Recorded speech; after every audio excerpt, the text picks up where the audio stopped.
All right, my name is Kyle Niemis, and I am currently the head of community over here at Waygound, formerly Quizzes. But for a very long time, I was in the classroom, science teacher and tech coach for 16 years, and excited to sit here and chat UDL and all other things with you. All right, welcome to the show, Kyle. How you been, man? I've been great. Back to school. It's all good stuff. Yeah, it's that busy time, and at least here in Texas, we've been in school 3 weeks now. I believe this is week number 4. So it's safe to say here that the honeymoon phase is over. You're in it right now. Yeah, we're definitely in it, man. And you guys just started up last week, right? Yeah, I'm over here in New Jersey, and we just started, on Thursday. So my kids have only been in for a couple of days. Ooh, man. All right. Sounds good. Well, welcome to the show, man. Appreciate you and everything you're doing. Thanks for reaching out. We've had a kind of an ongoing conversation, which led to this finally coming to fruition. And but before we get into the conversation with UDL and your background with UDL and that, you're in the great state of New Jersey, right? I am in the great state of New Jersey, yes. Okay, there's a couple things I think of when I think of New Jersey. I think of right turns only. Okay. I think of Taylor ham or pork roll, depending on where you're from, East Coast pizza, and bagels. So, you know what? I love that those are the things you think of, because I feel like I've had a lot of other conversations and those are not the things that people think of for Jersey. So I am very grateful that those are things that you think of. Sounds good, man. Well, I'm on my health kick, so I made some high protein bagels last night. I'm actually going to be making a video recipe for these later this week. So if you are listening or watching a video clip or what have you, I've got a recipe coming out. High protein, it's like 160 calories, if that. And I think like 15 or 17 grams of protein. So I'm ready to rock, man. What about you? That's amazing. I have a bagel that is not high protein, but it's a Jersey bagel. So I'm still pretty excited about it. Sounds good, man. So before we actually, no, let's get into it, man. Well, we got to do our regulatory toast, man. So this is to you, to UDL, and everything that we're doing for our students, right? Cheers. Cheers. Let's do this. Oh, yeah, mine had nowhere near the crunch that yours did, man. Just hearing it on audio. So I've got a everything seasoning on it. I put a little bit of just a little bit of butter, a little bit of garlic salt, and some cracked pepper. How about you? I'm also doing the everything seasoning, which I realize could be a bad idea, right? Because if I keep on eating, the amount of things that will gather in my teeth throughout this podcast could be exponential. But Yep, I did everything with a little bit of cream cheese. Sounds good, man. Sounds good. Yeah, there's definitely going to be a floss pick. Oh, yeah. After this episode, for sure. Yeah. So 16 years in education, right? Yeah, as a teacher and a tech coach. Yep, 13 years as a science teacher, middle school, and then 3 years as a tech coach. Awesome, man. Well, take us through your journey. Well, let me ask you this. Why did you choose education? Oh, it was one of those. So I wanted to be a teacher since I was in 3rd grade. And I grew up, I had a really cool math teacher. And I kind of made the call, like most kids do. Hey, when I would grow up, I want to be a math, teacher. And I said, I want to be a math teacher. And then it just never changed. I ended up consistently enjoying hanging out with kids, obviously, even when I was a kid, but younger kids. And I always loved math. And I know I was a science teacher, but that was a last minute switch. And then I don't know, I feel like I grew up, I don't know about you, but I feel like maybe it's kids these days, or maybe it's where I grew up, but I feel like growing up is you can be a teacher or a fireman, or you can be a policeman. You know what I mean? There was 5 options, right? Whereas at least in my head. So I was like, teacher sounds amazing. And then I just never changed my mind, and it was amazing. And I'm so glad I did it. That's awesome. That's interesting, because actually I wanted to become a teacher in 2nd grade. And it's actually part of my, in my book intro, I talk about that journey, the why behind it, and basically kind of what you summed up there. I'm not going to get too much into it, but one of the main reasons as I got older of keeping that, wanting to be a teacher, was to make sure students didn't get some of the teaching experiences that I received as a student as well. So how can I help avoid some of those pitfalls and things and years that I don't want to say lost, because there's never really a year lost, but some of the things that I went through as a student, how can I kind of help avoid that, especially where I grew up in the Latino community. There was a stigma with female teacher. I mean, I would say that's might even be generational. Maybe a very small percentage of the students or the teachers that you came across were probably male, where it was a female dominant profession. Yep. And it's kind of starting to, I don't want to say level out, but it's starting to get a little closer as far as ratios. So yeah, I think so. I think which is amazing. Yeah, even my daughter going back to school, she out of her 5 teachers, she's got 2 males and 3 females, and it's just it's nice that's becoming more normal. Yeah, it is. It definitely is, especially as a parent. Yeah. So we're talking about UDL, man. Now, for those people who might not know what UDL is, give us the or give us the actual definition of the term and how you kind of came across it. Okay. So it's UDL, which stands for Universal Design for Learning. And I came across it by accident. I didn't know that's what I was doing. And I can get into that story if you like, but ultimately I kind of fell into it. And then when I eventually learned about it, I was like, oh my gosh, this is kind of like sort of what I was doing. And then it like really made me learn a little bit more. And I think sometimes it happens all the time, right? With some of the best PD is when you're like, oh, like you're kind of halfway doing it. And then you kind of get pushed to do it a little bit further. And so I'm hoping actually with this podcast that like, as we talk about it, the amount of folks, even if you've never heard of it, my hope is that as we talk about it, people are realizing that they're probably doing it already. And maybe it's just about being a little bit more intentional or just, doing a little bit more if they want to, but it's not crazy, right? Which again, we can get into. Yeah. Yeah. The term universal can kind of throw people off. It's like, oh man, I got to incorporate all these things. But in a nutshell, it's designing the lesson and the learning for all the student populations in the room and making sure that, well, I'll let you kind of answer this question. So there's the back and forth and the pendulum swing with differentiation, UDL, and then there's also a confusion between the two. Mm-hmm. What are the differences, the key differences between differentiation and UDL? So if I have your permission, can we actually do like a little bit of a food analogy to help folks understand? You're talking my language, brother. I thought it might be. This is my favorite way. So this is the best way I think to describe UDL for those who've never maybe heard of it, but also I think it's a great way to maybe show the differences. All right, so I'm going to actually put you on the spot. I know we didn't talk about this, but we are going to do a scenario for a second, okay? And let's just say you're hosting a barbecue this weekend with some neighbors and friends and all that kind of stuff, right? And very stereotypical barbecue, burgers, dogs, potato salad, or whatever, right? All the normal things. However, I think you know where you're going with this. Go for it. Okay. All right. All right. So let's just say, I don't know. So give me a friend's name who might come to your barbecue. Robert. Okay, cool. Robert's coming to the barbecue. Let's just say that Robert loves spicy food. I don't know if he does or not, but let's just say Robert loves spicy food. Cool. And give me one other name of someone who might be coming to your barbecue. Derek. Okay. Let's say that Derek has a gluten allergy. So Derek has a gluten allergy and Robert loves spicy food. Cool. Knowing that, you'd probably plan your barbecue like normal, but what, maybe one or two food items would you make sure you include or don't include at the barbecue? I would make some of my homemade salsa. And Derek's got the gluten allergy, you said, right? He does, yep. So I'd still have the salsa. And then I would have chips for Robert. But rather than chips for Derek, I might get some sort of vegetables or something for him to dip the salsa in, or maybe some gluten-free naan or something that he can dip in. Perfect. Love that. Okay. So regular old barbecue, the normal stuff, the dogs, all the kind of things. But you said, hey, listen, I'm going to make my amazing salsa because Robert loves spicy stuff, and I'll make sure there's some veggies there in case Derek wants some more gluten-free options. Yeah? Yeah. Cool. And so now here's my question to you. When Robert gets to the barbecue, would you say to Robert, hey, Robert, I made you the salsa. You literally have no choice. You need to eat the salsa. Like, would you make him eat the salsa? Probably not, right? Like, I mean, I don't know your relationship with Robert. I might sway him. Like, hey, dude, before you leave, you got to try this. I need your stamp of approval. But more than likely, no, I'm not. That's true. If you made it for him, you might be like, dude, this is amazing. You got to try it. But at the end of the day, I'd show him my Venmo QR code. Hey, I got a pint back there if you'd like to purchase one. Yeah, that's right. But ultimately, like, it's his choice if he wants to eat it or not, right? And then, correct. And the same would go for Derek with the vegetables. And then the other question, and then I promise I'll spin this around to actually teaching, is let's just say someone else came to the barbecue and they wanted that salsa.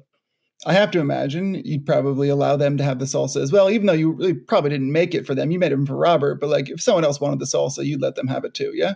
Correct. Absolutely. This analogy is my favorite way, I think, to describe UDL. And here's why. There's a couple key pieces that we just talked about. For the person coming to your barbecue, the first thing you did was you thought of who's coming to my barbecue? Like you were really intentional with the thinking of who's showing up, and let me do what I can to make their experience as valuable as possible so they have a great time, right? So it was like a little bit of pre-planning, thinking ahead.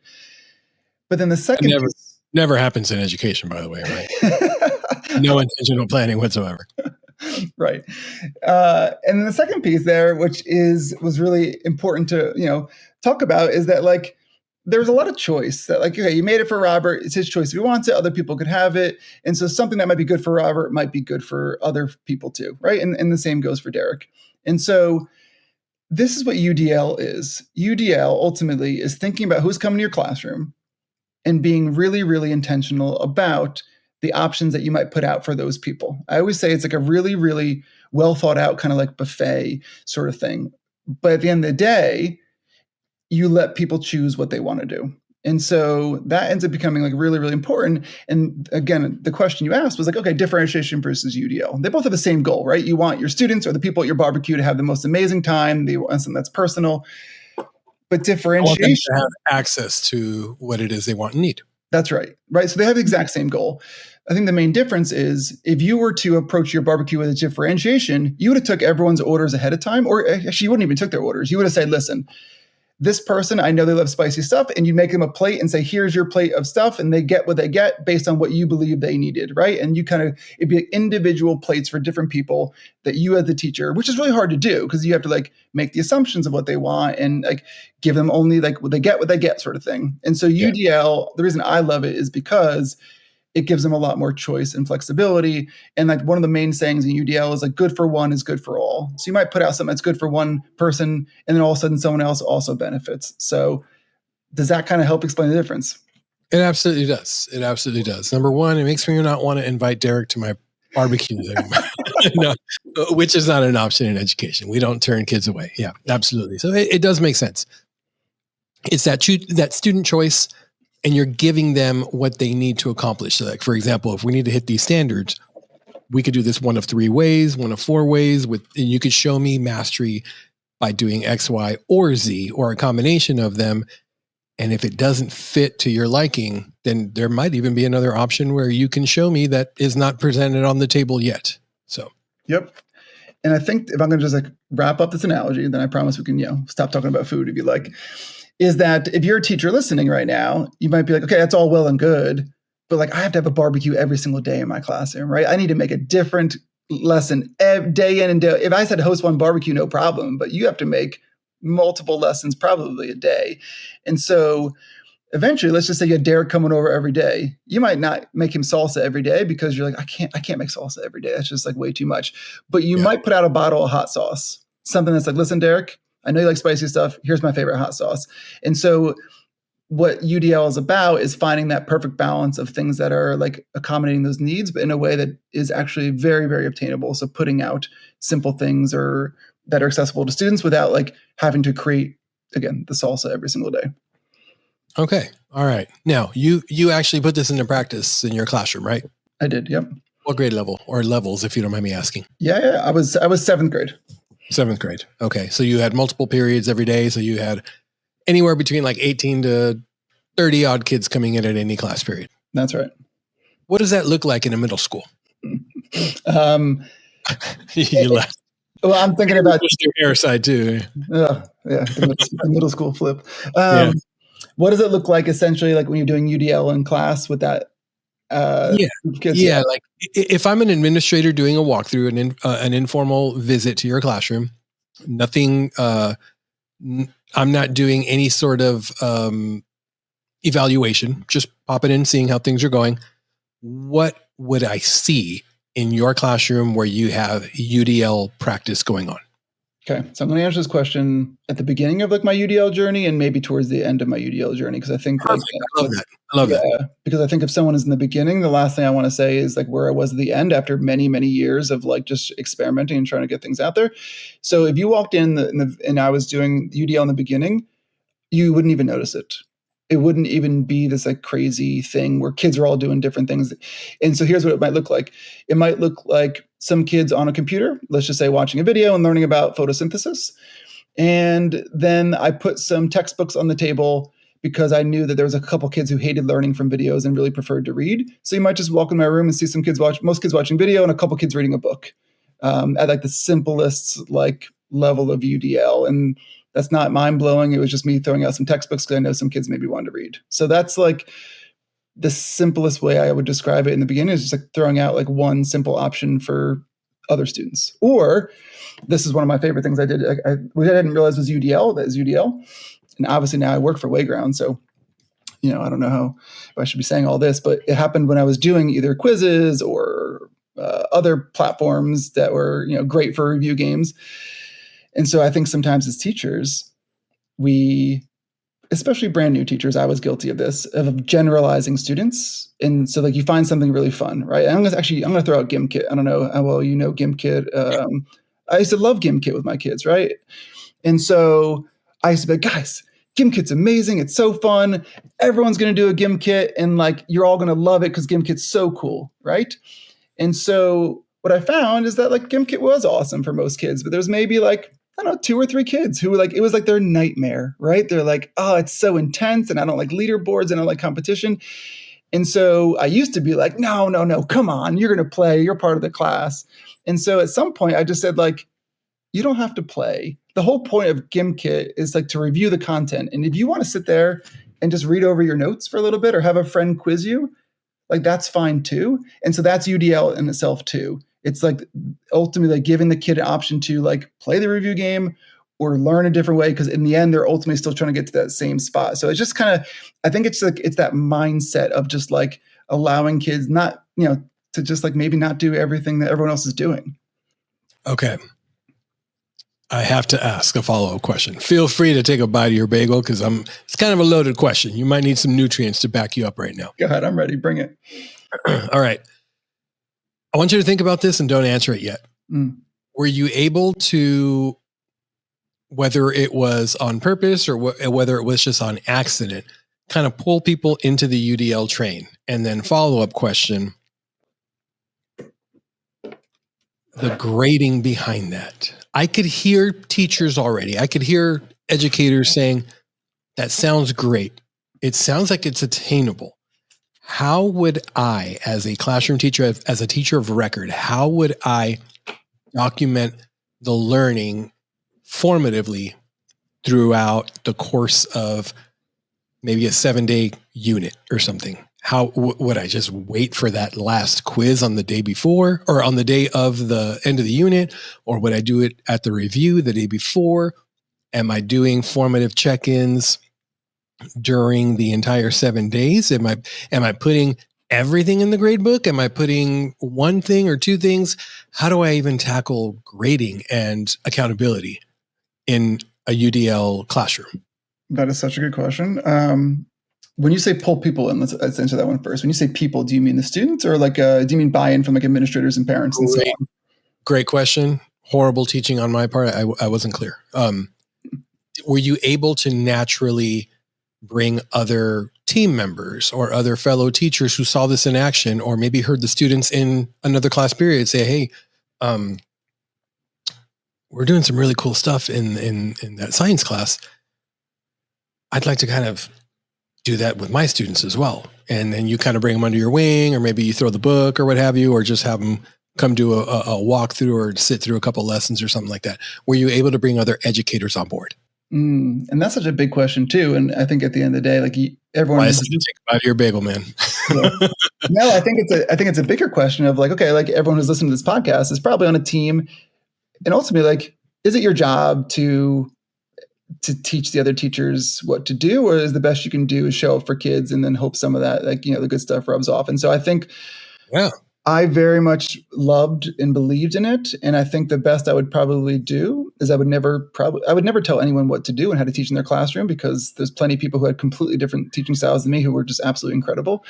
And so I think the best I would do was share my learnings. And by that, I mean, like, if I saw that kid who really liked to learn by reading, I would share that with the other teachers. Or if I saw a kid who was like really anxious by certain digital activities, I would share that with the teachers. So I think I always approached it with the lens of like, this is what I'm learning about the students that we share together and what's good for them and what's bad for them. And of course they can do whatever they want with that information. But I think that was probably my approach there.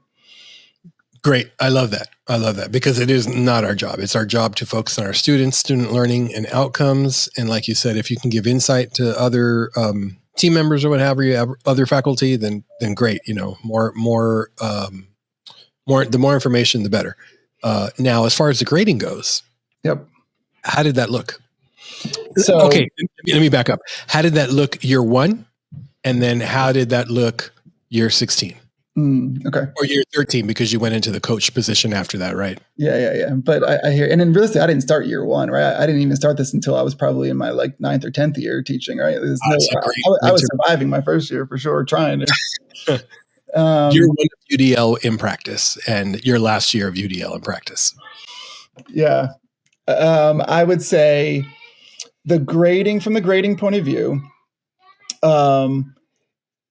there's different ways to do UDL, and I don't want to get into the whole, like, there's 3 different main ways, right? And so one of the main ways is a nightmare for grading. I'm not saying it's a bad idea, but it's the idea of like, my kids are doing a project and you can make a video, or you could make a poster, or you could make this, right? And like, there's obviously ways to do that with rubrics, but that makes things much, much harder when it comes to grading, is allowing them to actually show their learning differently, which is important. That makes it hard for grading. And so the other way, I would say, there's 2 other ways, main categories of UDL. And one of them just has to do with how they are getting the information. And so I'd recommend for folks who are new to this is try the UDL methods that have nothing to do with grading, which is, like I said, like letting a kid read a textbook, letting a kid listen to something, all those sort of things, letting a kid pick, like, maybe everyone is doing a project and they're making a video. It's a video making class. And by you even letting them pick the topic that they love, maybe they're really into cars or whatever it is, that's UDL, because you're not saying everyone has to do a video about cars. You're letting them pick the topic they love, which I guarantee most people who are listening do that already. And that doesn't cause the extra grading. I know I'm skirting around it here a little bit. No. I think people want to genuinely hear this. Like you said, you stumbled upon it on accident and realized, I'm already kind of doing some of this. Yeah. And it's funny, the story of how if I could just, like, a quick side of how I stumbled upon it, or how I started my journey, is I used to do what was called everyone, I know flip learning, right? And I used to do like the in-class flip, which has become a little bit more common, where students watch the videos in class versus at home. And I remember, I still vividly remember this. And I was walking around, the students were watching their video, but everyone was watching the same video. And then one girl said to me, "Mr. Niemis, I can't learn from your videos. I just don't like them." And I was just like, it took me a second, because I was like, it hurt my heart for sure. But then I take a breath, and I was just like, well, what would you like? How do you prefer? And then that was like, she's like, I just like to read. And like, so I was like, okay, fine, I'll put out a textbook. And there was like that light bulb went off of like, oh, actually, like, that was so easy to do. Just put it like, and then, so I didn't realize that was UDL, but then all of a sudden, like, then of course, like the way my brain works, I was like, oh my gosh, what else can I offer? Should I offer a textbook? Should I offer this? And I went so far, and I went too far in the wrong direction. So I will say, if you're listening to this and you are interested in trying, I will tell you, I went way too far. I was like, oh my gosh, what else? I can offer this book and this reading and this and this and this. And before I knew it, I like paralyzed the kids, because I gave them like 20 choices to learn one thing, right? Analysis or paralysis by analysis. Yeah. Oh my gosh. I completely messed that up. So if you decide to go down this route, my advice would be start small and stay as small as you probably can with, like add a couple things, but I went way too far. But then the grading, if I can go back to that in a second, or go back to your question, there's also, because this is not a pitch for Waygound or other platforms, but there's lots of digital platforms. Actually, I want you to talk about that too. Okay, cool. I mean, like, yeah. And when I did this, I'll just say I use a different platform, but it was ultimately like, it's becoming much, much easier with digital platforms, and now especially with AI, to create multiple versions of like the same thing that students so you can still assess them, but they can ultimately maybe choose their level that they want to be assessed at. So like, that's becoming increasingly easier, which I love. So like, I used to always have, for every topic, there was I was called it like a green, yellow, and a red version, like the regular, the medium, and like the advanced version. And it was the exact same questions. I just had some settings that made it like more fast or more gamified. And it was, Gabriel, it was the most magical thing, because you would think, if as a teacher, you're like, okay, if I give my kids an easy and medium and hard way to review, they're all going to choose the easy way. And like, it didn't happen that way, right? Because like the kids who like they wanted to be challenged, and like they almost always chose the level that was perfect for them. So there's a lot of digital platforms that make grading easy and differentiating different materials. They can choose it a lot easier than ever before. Yeah, and Waygound is definitely one of them. I'm glad that you said that, because students they'll usually go to the most difficult one, and then they realize, okay, maybe I need to scale back to one or what have you. One of the beauties of Google Classroom is, about a year and some change ago, they added that groups feature. Mm-hmm. So now I can create 3 groups of students within my Google Classroom. And if I create 3 different Wayground activities that are tiered, every student gets their own. Mm-hmm. If I'm differentiating, and I know this is not UDL, but if I wanted to put it out there for specific populations, no one knows otherwise. It's amazing. It is. Like, had I had these tools when I was in the classroom, I'd probably still be in the classroom. And I love that you just like clarified, like, I know it's differentiation. And again, if you're listening, differentiation is still amazing too. Like, it's still wonderful and like all the things. It's just like differentiation is so good and UDL is like different and good, right? So, and I think at Wayground, I love because we have a lot of cool ways to do UDL, and which we get into or not get into, but there's also like just really amazing ways, like you just said, to differentiate so every kid gets their own version, which is like still a wonderful step in that direction. Yeah, absolutely. Absolutely. I'm glad that that we kind of touched upon that differentiation point, because like you said, differentiation and UDL are 2 different things, and those terms get used interchangeably when they shouldn't. Did you have teachers kind of say, well, yeah, that's differentiation? I'm already doing that. I'm differentiating for my students. Did you have those conversations come across? Yeah. And I love those conversations, right? Because it's like amazing. Like, then you have the exact same goal that I have, is that like, we want to ultimately like help those students. I think it's the teachers who are like, oh, I've never differentiated anything, which I don't actually think that even happens anymore, right? But like, that would be more of a red flag than the person who's differentiating. That's amazing that they're doing that. Yeah, absolutely. I know that you said you didn't want to touch upon the 3 different levels or the 3 different ways to implement UDL. But if you can give us those 3 buckets, those 3 different ways, and maybe not go into them too crazy, because I guarantee you that when people listen to this, they're going to go and do the research. Cool. Okay. So I would say, and I'm not going to use, the 3 official terminologies are engagement, representation, and expression, which basically at the end of the day, here's how I always think of it is it all comes down to choice and allowing your students to make the choices. So one of them is allowing your students to show you they understand the material in different ways, which is kind of what we talked about, making a poster, making a video, using audio. Like it's how can they show you that they understand it versus everyone having to do the exact same way. And so again, I'm going to weave in Wayground just for a second, because we just launched the speech to text option. And that's like my favorite, like new UDL thing we have, because like the student gets the question pop up and they can either type in the answer or they can say the answer to you. Like that's one of those ways, is allowing the student different ways in which they want to show you they understand the material. Does that make sense?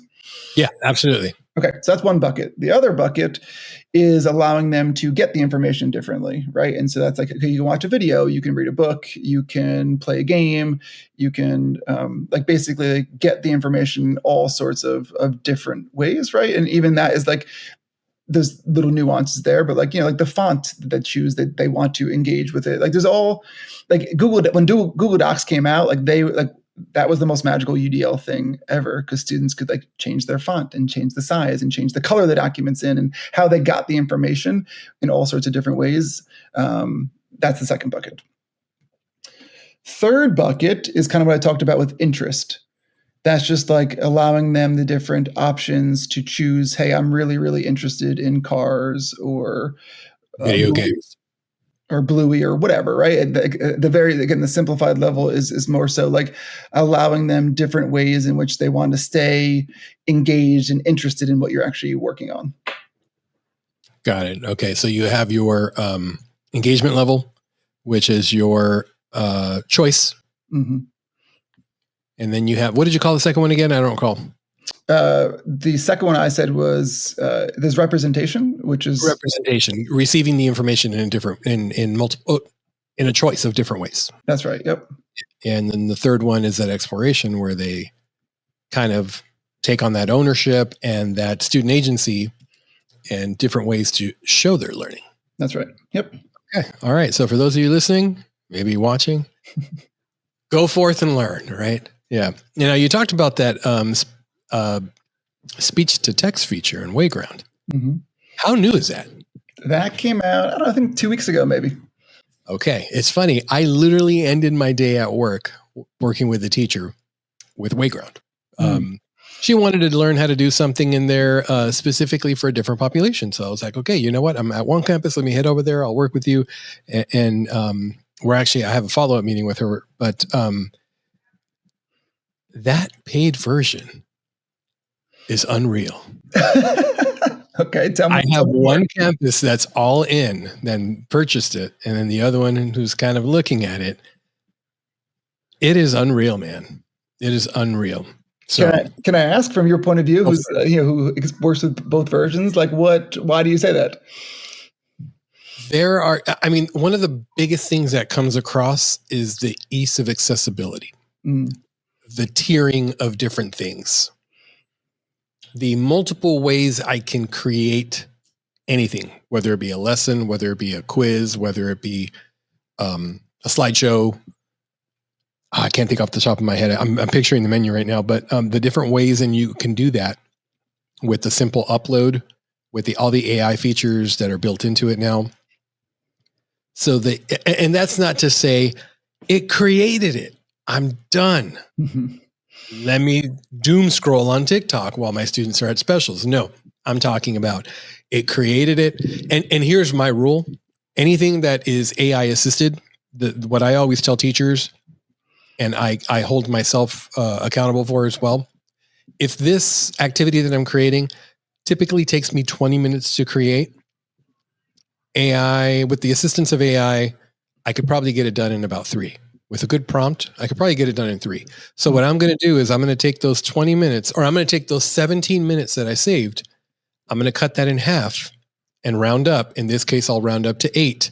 And I'm going to spend an additional 8 minutes making the necessary tweaks and adjustments and personalization that I need to make sure that it fits the needs of the task at hand. So however much time you saved, cut that time in half. And that's how much time that you should be putting into the fine tuning in that. So I still will put that stuff in there. I'll still make those changes. There's times where the questions that it generates or the excerpts or what have you, sometimes they just suck, man. I got to go in there. I got to make some changes. And it's like, oh man, students are not going to know what they're talking about. So I'll make it relevant. I'll make the food analogy or something that's a little bit more universal, especially with our emerging bilingual population. In other states, it might be ELL, English language learners. English learners in Texas, they just adopted emerging bilinguals about 3-4 years ago. So I'll make those changes. That way it's a little bit more relevant and a little bit more accessible to the students, and they have a little bit more buy-in. But those are the features that I really enjoy with that paid tier, is the ease of creating new things, those suggested questions. Maybe I put together a 5 quiz, Wayground quiz for a quick formative checkup for understanding at the end of the class period or what have you. But then it has some follow-up questions that it suggests. Those are really cool for maybe a warm-up tomorrow kind of thing. And maybe I don't even put them on the Chromebook to do this in Wayground. Maybe I'll take those suggested questions and I'll do a group activity or a partner See, Think, Wonder or something like that, or a claim, evidence, reason with one of those questions. So those auto-generated things that come through with what I'm already creating, mixed with those accessibility features like the text-to-speech and some of the other, the Lexile level changer and things like that. I didn't know, you don't know what you don't know. And it wasn't until that campus purchased a full license and said, can you put together a training? I said, absolutely. And I went down a rabbit hole, man. I went down an absolute rabbit hole. And I told that admin, you need to add me as a user ASAP, because this is big. Well, good. I'm really, really glad it's helpful for your teachers and the students. That makes me happy to hear. Yeah, it definitely is, man. It definitely is. So I'm glad that we brought that up. Yeah, that was great. In your experience, when you pre-Wayground, pre-quizzes, before you jumped into this realm, how did you use that platform? with UDL? And maybe give our listeners maybe like one nugget, something that they can implement.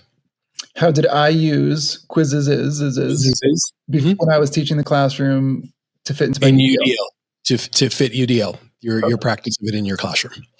So I definitely did not use it to its fullest extent, for sure, right? And part of that was I didn't know, and part of that has grown. And so I always, after a student learned the material and they watched my video, once I finally came back from the other side of 20 choices, right? And I always got down to like 5 really good choices. And it was always like, I was called make it stick. That's what that was always my phrase of like, cool, you watch the video, now pick 2 options to help make it stick in your brain, right? And so I always had the quizzes asynchronous link as one of those options that they could go and practice as many times as they wanted. And again, I just loved it. I loved it as a science teacher in particular because of the images that you could put into the questions or in the answer choices. So like if I was doing genetics or whatever it was, like that's why I chose it over other platforms, because of how great it was with images. So for me, it was one of 5 options to help make it stick, was how I used it in the classroom. My favorite UDL option right now that I wish I had used was that as a teacher, it's really, really easy to like include hyperlinks, which I know sounds so small, and I'm purposely giving you a really small example of UDL. Whereas like the kid would go through the question, you could hyperlink a certain word. Let's just say it says chromosome or whatever it was.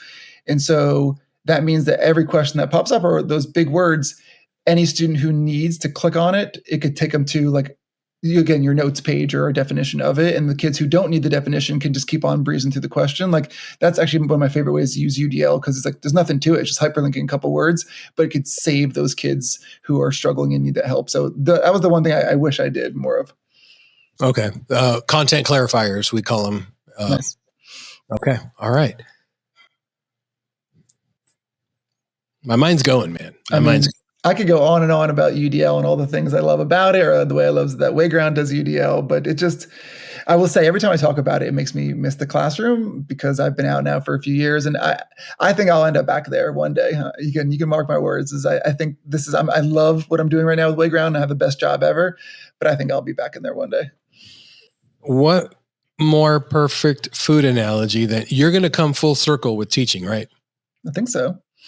Okay.